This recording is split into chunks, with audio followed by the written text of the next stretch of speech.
ओम दत्तात्रेय नमः. मी तुम्हाला महालक्ष्मी देवीची कहाणी सांगते. तुम्ही मन लावून ऐकावी.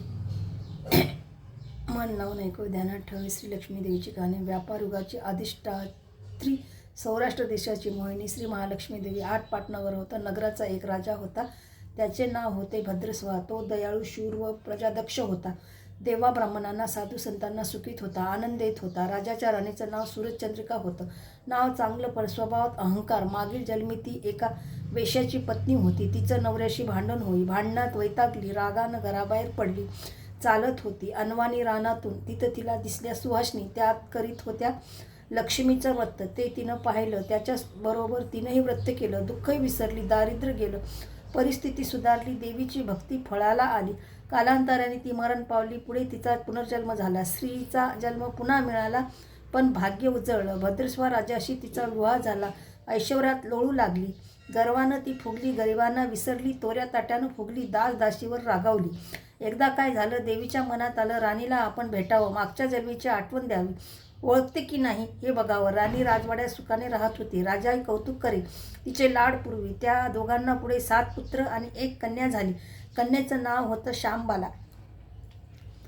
एकदा काय झालं, देवीच्या मनात आलं, राणीला आपण भेटावं, मागच्या जन्मीची आठवण द्यावी, ओळखते की नाही हे बघावं. राणी राजवाड्यात सुखाने राहत होती. राजाही कौतुक करी, तिचे लाड पुरवी. त्या दोघांनी पुढे 7 पुत्र आणि 1 कन्या झाली. कन्येचं नाव होतं शांबाला.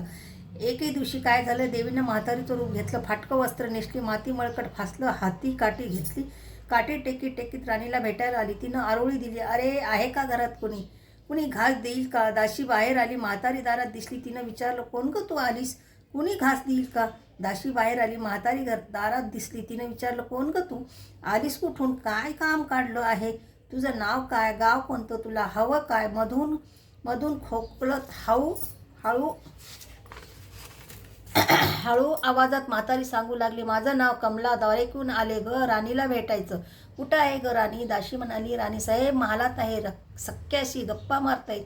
त्यांना सांगितलं तर माझ्यावर रागावतील. तुला ग त्या कशा भेटणार? काय तुझा हा अवतार? तुला पाहून माझ्यावर ओढतील, धुणं बोलतील. त्याच्या सख्याही तुला हसतील. तू जरा आडोशाला बैस, मैत्रिणी गेल्या म्हणजे मी सांगते त्यांना. म्हातारी रागावली, मनोमन संतापली. तुझी राणी पैशाला भाडी, माणुसकी विसरली, दरिद्री मेली. आज झाली राणी, पण देवीला विसरली.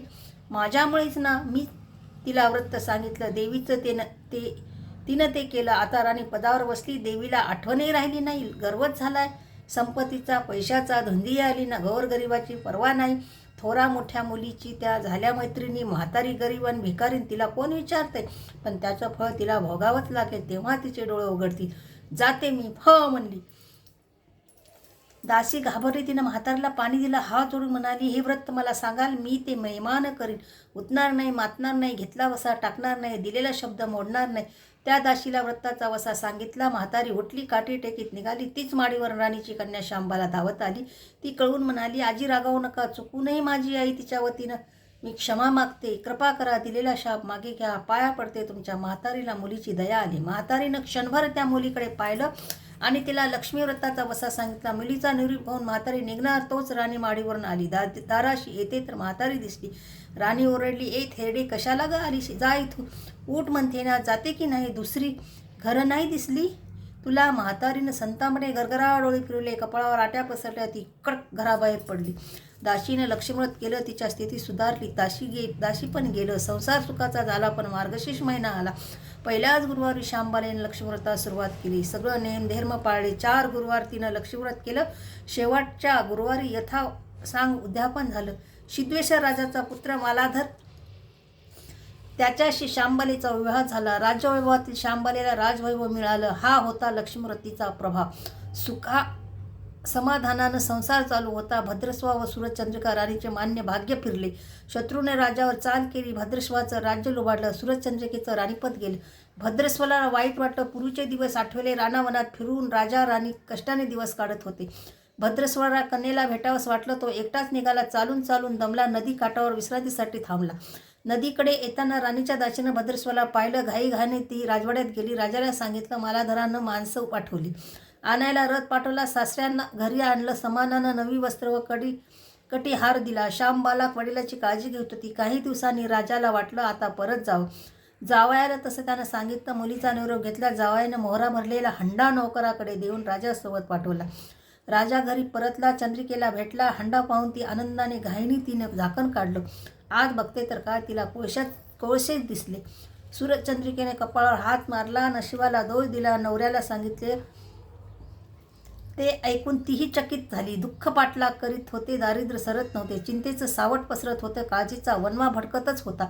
सूरजचंद्रिकेचा एक एक दिवस दुःखाचा जात होता. एके दिवशी तिला मुलीला भेटावं, डोळे भरून पाहावं वाटलं. नशिबाचं भोग भोगायचे आहेत. सूरजचंद्रिका घरून निघाली. मुलीच्या सासरी पोचली. तो दिवस गुरुवारचा होता. नदी तीरावर जरा वेळ बसली. दमली होती. त्याच वेळी एक दासी नदीवर आली. तिनं राणीच्या आईला ओळखलं. घाईनं ती महालात गेली. राणीला निरोप दिला. तुमची आई आली. नंदिका किनारी बसली. खूप दमलेली दिसली. तिला आणायला कुणीतरी पाठवा. श्यामबालेने सारध्यासोबत रथ नदीकडे पाठवला. आईला घेऊन यायला सांगितलं. आई रथात बसून महालात आली. आईला बघताच श्यामबालेनं आनंदाने मिठी मारली. मुलीचं वैभव पाहून तिचं मन तृप्त झालं. तोंडून शब्द फुटेना. आई स्नान केलं. मुलीनं तिला पैठणी दिली. सोन्या मोत्याचे दागिने दिले. आईचं रूप पाच अधिकच खुललं. दुपारची वेळ झाली. श्यामबालेने भक्तिभावाने लक्ष्मीची पूजा केली. आरती झाली. धूप दीपाचा वास दरवळला. श्यामबालेला कडकडीत उपवास केला. भोजनाची तयारी झाली. तिनं आईला जेवायला बोलवलं. सूरजचंद्रिका पाटावर येऊन बसली, पण ती एकदम शांत होती. तिला मागचा जन्म आठवला. लक्ष्मीदेवीच्या कृपेने या जन्मी ती राणी झाली होती. ती म्हणाली, श्यामा, मी देखील तुझ्यासोबत उपवासच करीन. श्यामबाला म्हणाले, ठीक आहे. मार्गशीर्ष महिना होता. मुलीनं 4ही गुरुवार व्रत केलं आणि आईनं पाहिलं. तीही उपवास करू लागली. देवीला भक्तिभावानं प्रार्थना करत होती. महिना संपला. घरी जायचा विचार ठरला. पोहोचवायचा. श्यामबाला सोबत गेली. 4 दिवसांनी श्यामबाला निघाली. मालाधर राजाने पाठविला पैशाचा हंडा घेतला. त्यात मीठ भरलं. तो नौकराजवळ देऊन पुन्हा ती सासरी आली. गप्पा मारता मारता वेळ कसा जात होता त्याचंही भान तिला नव्हतं.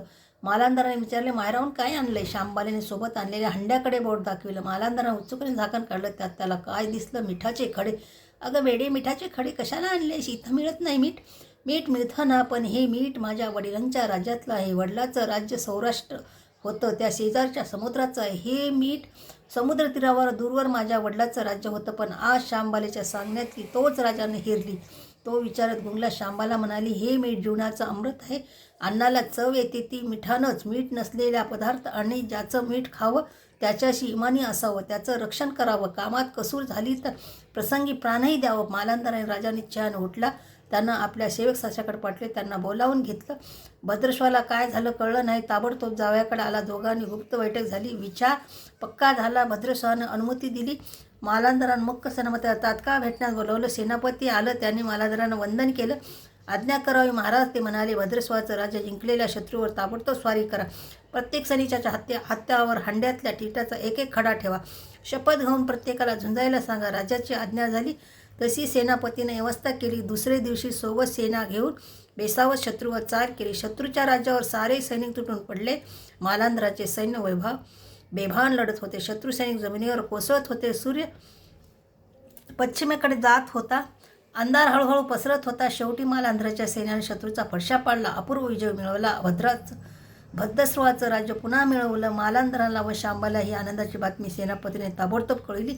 सैनिकाच्या शत्रू राज्यातील खजिना लुटला. अफाट संपत्ती मिळाली. ती पोत्यात भरून मालांदराकडे आणली. त्यात सोन्याच्या मोहऱ्या, बरीच नाणी होती आणि शस्त्राचा साठाही होता. मालांदरानं भद्रश्वा सूरजचंद्रिका राणीस घेऊन द्यायला सांगितलं. आल्यावर राजघरात आनंदाचं उदान आलं होतं. तो गुरुवार. श्यामबालेनं लक्ष्मीव्रताची पूजा केली. आरती झाली. धूप दीपाचा सुगंध रवळला. तिनं व तिच्या आईनं उपवास केला. रात्री देवीची आरती झाली.